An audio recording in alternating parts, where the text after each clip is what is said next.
Okay, so basically this week's session covered Beatrice and how she is not feeling appreciated in the family. Beatrice reported that she was feeling lonely in the family and did not feel considered as an important valued member of the family. Her goal is that she wished everyone would treat her better and took side with her on things that she had to say.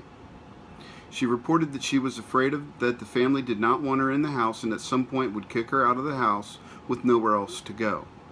She also reported that she was feeling very lonely now that her husband has passed and that she had to sell her home of 30 years.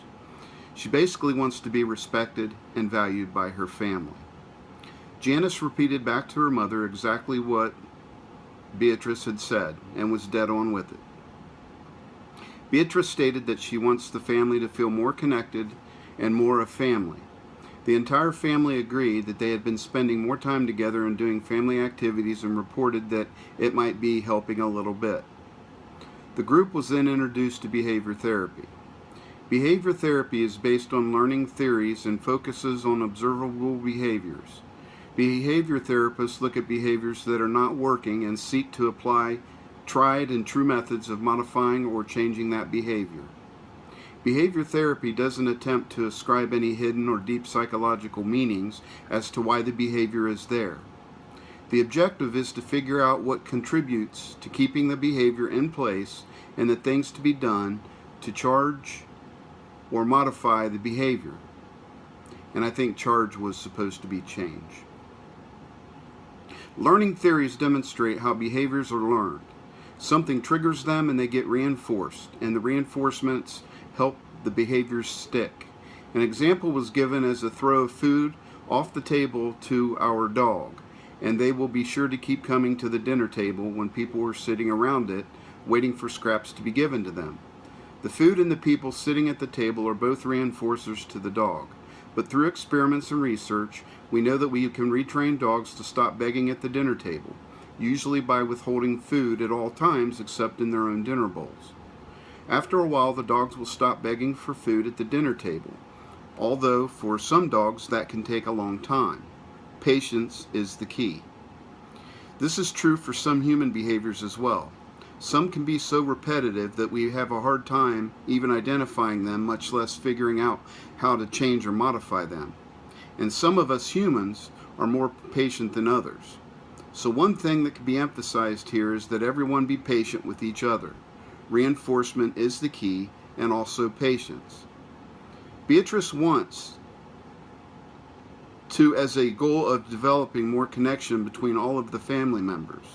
So to enhance the family connections and build more positive relationships with each other, the idea of a token economy was introduced to the family.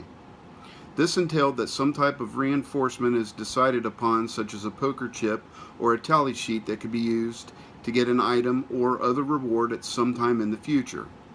Basically, it consisted of using a token economy for Beatrice's goal of having more family connectedness would be Beatrice asking for a hug, a family member gives her a hug, and Beatrice gives the family member a token like a poker chip. The family then decides before starting the experiment what the poker chip can be used for. It was open for suggestions, and Leon decided that they get a bunch of poker chips and put them in a bowl in the living room.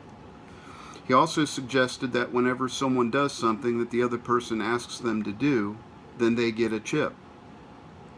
They are going to use the honor system, and they all get together at the end of the week and count the tokens. Leon also suggested that the person with the highest number of tokens gets to choose something like what the fun activity will be for the family, or what's for dinner, or who makes it. Beatrice suggested things like hugs, cleaning something like the bathroom without being asked, making breakfast, lunch, or dinner without being asked, telling someone that they look nice or does something that the other person appreciated. Doing the laundry without being asked would be things that might work. Then the family decided on what counted. Guy suggested that things they are expected to do shouldn't count. The fact that they all have different responsibilities for keeping their own rooms clean and cleaning up after themselves, and they already have a schedule in the house who does what, so those items do not count. Guy continues to suggest that they only get tokens for things above and beyond what they normally do. Everyone agreed to that. Kat brought up that the amount of the chips should be 5, and at the end of the week, that person gets to pick a movie one night the next week. She also added that someone that has 6 to 10 chips at the end of the week means they can ask someone to do something for them, like a small chore, such as folding the laundry. 10 or more chips means they get to choose the fun activity for the next week. Everyone agreed and thought that sounded good. Kat also suggested that if there are any disagreements, they will meet and talk about it to come up with a solution. If after a half hour there's no agreement, they will vote on it and the vote will be final. And everyone agreed to Kat's suggestion. So a contract was drawn up, and we will look forward to the next session.